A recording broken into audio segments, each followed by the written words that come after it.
Hey everybody! So as promised, we're going to do some derma rolling. Hey! So a couple things first. It's really important for you to read up on derma rolling just a little bit so you have the basics. Because if you do that, you're going to be a lot more successful and not damage your skin. So that's kind of the first thing. When you're searching for a derma roller, you need to remember there's all different types. They come in all different shapes, sizes, lengths, everything. So basically what they are is they're microneedles. They're tiny and they come in like a 0.25 all the way up to like a 2 millimeter. When you get towards the really bigger ones, those are for thicker skin, thighs, stomach, places like that. And when you're doing that, there is periods of time that you need to kind of go by. So if you're using a very small needle, you can do it every, few days or something like that. When you get up towards the bigger ones, you have to kind of wait, up to a month, if not longer, to use it because it takes your body a certain amount of time to repair itself. So keep that in mind. When you're doing the face, smaller needle is better. So I'm using a 0.25, 0.33, things like that. Those are pretty good for the face. When you're talking about the lips for denture related issues and things like that, if you remember, the lips are a different type of tissue. They are super sensitive. They are the only tissue on your face that doesn't have its own glands to hydrate itself. So you have to keep that in mind as well. Your saliva or what you put on your lips are pretty much how they get hydrated. Just a little fun fact there. So if you're going to buy a derma roller, you can look on Amazon, just read the reviews, check where they come from. Anything that seems super cheap or too good to be true, it probably is. The really cheap ones, the needles aren't sharp, they're too fat, they do more damage than anything. So try to invest in at least a decent quality one, around $20, maybe one that comes with a serum. That's a good idea. I think mine was $15 and it came with the serum, which was awesome. So it was pretty good deal.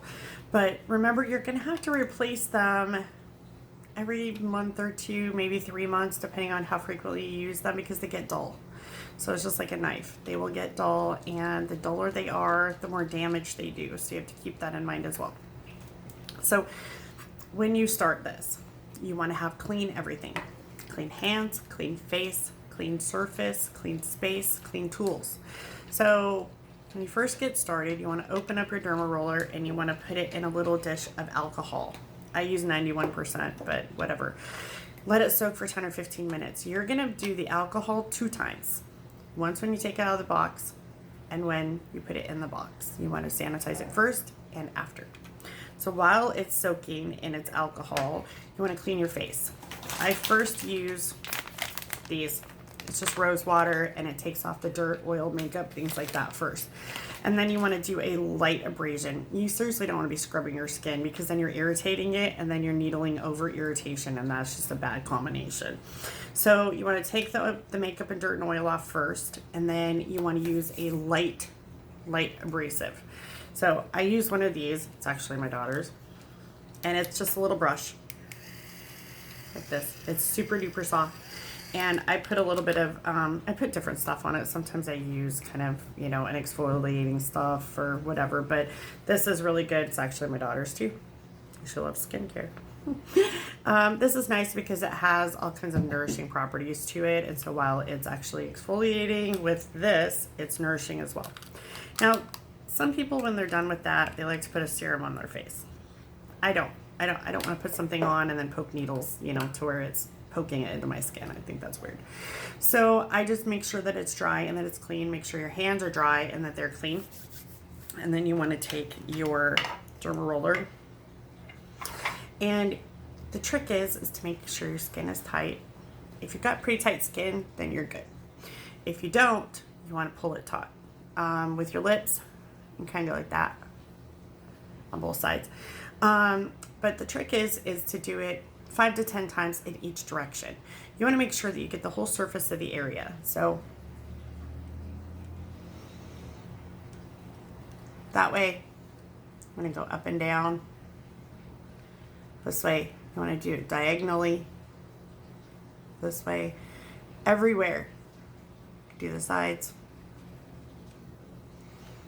Up here. Now, you don't want to put it right in the middle and just press hard and go to town. That hurts, and it's not good for your lips because they're sensitive. But you can do the edges like that, and it's okay to do that.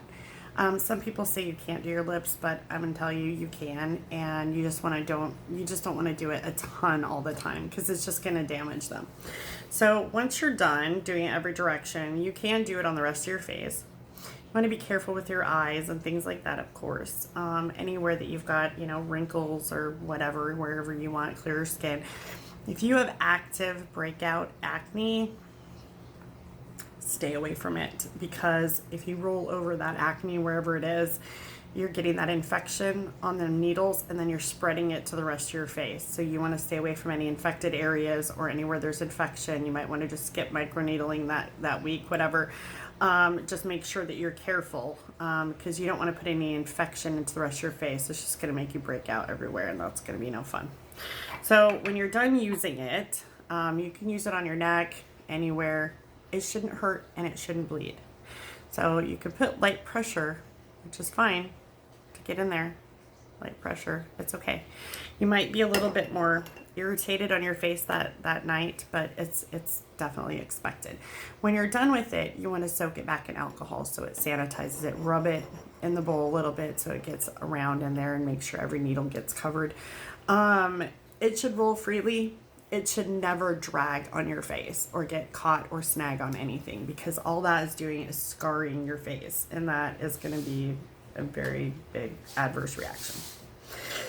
So when you're done, hands are clean, right? You want to use, there's all different types of stuff that you can use, and everyone has a different method, but something that's nourishing, hydrating, anything with vitamin C, vitamin E. I use It Cosmetics Secret Sauce. I love this stuff. It's awesome. It is everything that I want in a moisturizer. It's amazing. So, and then I also use their Bye Bye Under Eye one every morning and every night. But after I do this, I use this, and it's awesome. For the lips, you can use coconut oil. It's a great hydrator and moisturizer, and it's something that's safe to be on your lips, and you don't have to worry about getting in your mouth or anything like that, which is pretty awesome. So remember, your lips are the only gland on your face, or only thing on your face that doesn't have a gland to hydrate itself. So you need to hydrate it when you're done. It's really important for you to use hydration and moisturizers and stuff like that. So vitamin C, vitamin E, stuff like that is really good and healthy for it. Mine came with a serum, which I use sometimes, and I like it. I don't know, it's got all kinds of stuff in it, but it is nice. And basically what they tell you to do is put it on your hands and then do this. So I will sometimes do both. Your face might be a little red and irritated afterwards, and that is okay. This is why you're gonna always do this at night. Do not do it in the morning. It is not a good idea because you don't want to put a bunch of holes in your skin and then slather it with makeup and sunscreen and dirt and go out in the world, and it's just a bad idea. The other good positive part about that is that you are pairing it together with your body's sleep process. And what that does is when your body goes to sleep, it starts to repair and rejuvenate itself. So you're kind of working together with your body, and it actually will help the process a lot. So you want to do it at night. You want to make sure that everything is clean. You want to make sure that you're hydrated. It's really important to do that. If your face feels kind of hot, like a mild sunburn, you can get a clean Ziploc baggie, put an ice pack in it, or ice or cold water or whatever, and you can put that on your face for a few minutes to cool it off. But your body also cools down at nighttime when you sleep. So you're using kind of all of your body's natural mechanisms to help it repair itself. So it's a really good way to kind of do everything all at one time. Sometimes I alternate. I'll do like my lips, and then I'll use this. I've been using microdermabrasion for a little bit, and it's been pretty awesome.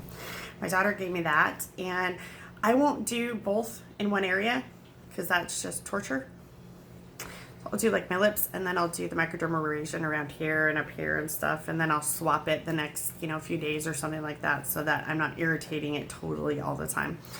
But it has been very, very helpful and successful. One thing you want to remember is that you kind of might break out a little bit at first. It's something I noticed, just because like the impurities were kind of coming out of my system. And I used the clay mask at first, and I think that was part of it. It kind of drew it out. So I don't know, but just you want to be careful at first. Make sure that you're having a good response to it and that you're making sure everything is sterile, that you're not doing super hard pressure. Light pressure is good, and that you're just rolling it gently on your skin in every direction. If your skin is loose, you want to make sure that you kind of pull it and tighten it up, because you want to make sure that you get the whole surface of your skin. That's the important part of it.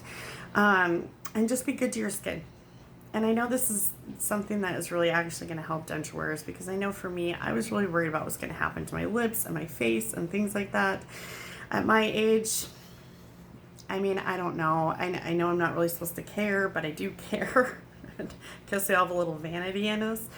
And I've noticed a big improvement just with 2 times. So I really think that it can be a positive experience for denture wearers and something that we can all maybe benefit from at a low cost.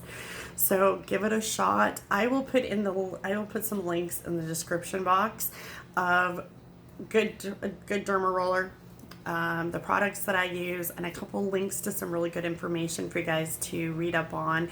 It's important to know the size of needles, and it's important to know the techniques so that you can take good care of your skin with it and not actually do damage instead. So if you guys have any questions or anything like that, I'll be happy to respond and point you in the right direction the best that I possibly can. But I hope this works for some of you guys. This seems like a really great way to combat, denture facial problems, and if it's anything to assist in the war on facial changes, I'm all for it. But I hope this helps you guys out, and if you have any questions or comments, go ahead and post them, and I will get back to you guys as quickly as I possibly can. I'll see you in the next one.